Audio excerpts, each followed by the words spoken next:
G'day everyone, welcome back to another video. Now you probably remember around Anzac Day they arrested our war heroes, of course, put them on show. It was absolutely disgraceful. But then, as the yearly tradition from these woke radicals, they went and vandalized our war memorials. They vandalized our war memorials and RSLs, and we finally got some arrested.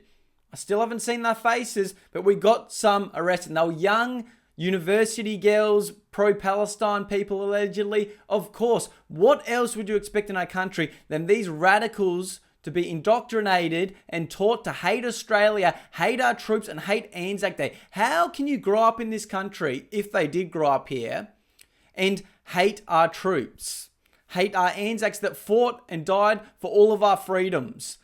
It's despicable. It makes me sick. And then our government spending hundreds of millions of dollars to arrest our war heroes and put them on show at the airport with Ben Roberts-Smith getting attacked. It was absolutely sick. But let's see the clips of the vandalizing again, and then we'll show you the first look we have of these people leaving the court case. So look at this. Kill the troops, Gallipoli, do it again, Anzacs. An attempt to smear those who served and infuriate everyone who paused. Anzacs equals colonisers. How out of touch to reality do you have to be to spray paint something like that in RSL? To remember them. It's disgraceful behaviour and completely unacceptable. This is one day. It's a sacrosanct day. In the early hours ahead of Anzac dawn services, vandals targeting numerous RSLs. An attack at Faulkner captured on CCTV. Two figures emerging around 1:30 a.m. and spraying the RSL's Anzac memorial, also defacing adjacent walls and filming their efforts before they leave. Yeah, it's pretty poor and very un-Australian. A similar incident at Reservoir, labelling veterans imperialist scum. So it's painful to watch. And that was only some. There was many other examples on Anzac Eve and Anzac Day, Anzac morning. It's absolutely disgraceful.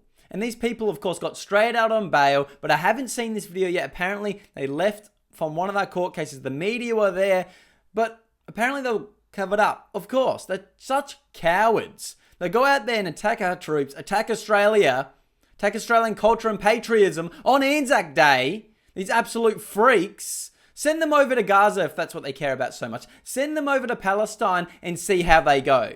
I think comment down below if they should just go over there. We will all crowdfund and pay for their plane tickets. But let's see this news report on them leaving the court. Good evening. Two women accused of defacing RSL memorials and labelling veterans as Look what they're wearing. Why? And do you notice every time there's an Australian march rally or any other Western country rally for their own people, for their own country and their rights, they're not covered up because they're proud. They have their flag. Every time there's a Palestine protest, they cover all their faces because they're up to no good. imperialist scum on Anzac Day have hidden their faces and been shielded by supporters. We'll go live to Amber Johnston at Heidelberg Magistrates Court. Amber, there was an ugly confrontation. Tom, this should have been a very routine court appearance, but it took a really nasty turn with these two accused vandals turning on members of the media. This is what went down today. They basically barged out of court with their faces hidden behind masks. They were shoving past journalists with umbrellas, refusing to answer questions after they faced a magistrate accused of defacing a number. They've had plenty of practice covering their face at those Palestine protests, haven't they? Allegedly.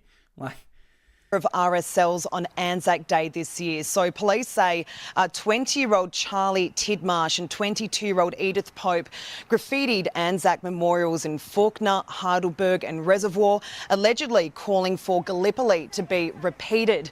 In terms of what happens next, the case has been pushed back a month, with prosecutors announcing to the court today that a specialist unit within Victoria Police is going to take over the investigation. Okay.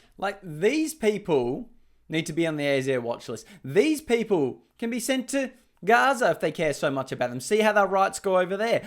They are so out of touch and been so radicalized around these group of people. We need to crack down on these people because they are the ones that are the real risk to Australians. Not Australians like me speaking up. Not you in this community speaking up for Australia. That is not a risk to Australians. That's a risk to Albo's agenda. His woke, crazy agenda against the Australian people. That's what the threat is. People like this. And I don't understand how they're not getting made an example of straight away. Just lock them up. No bail. You're vandalising our war memorials.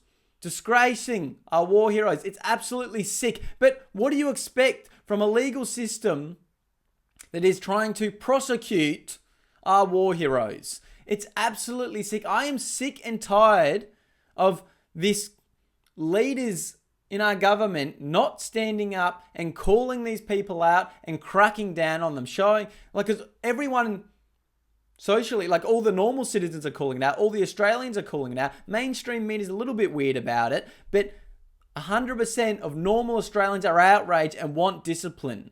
So it's time for our leaders to join in and speak up, to set an example and set a precedence of how you should be in Australia. Instead, Albo keeps going, like when Ben Robert-Smith was arrested, I have no comment. But then Pauline Hanson's out there saying, yes, I support Ben Robert-Smith. Of course I do. I support our soldiers. Like, it's absolutely ridiculous how spineless this government is. And I am sick of these people going out there every year attacking our troops, attacking our Anzacs, attacking Australia.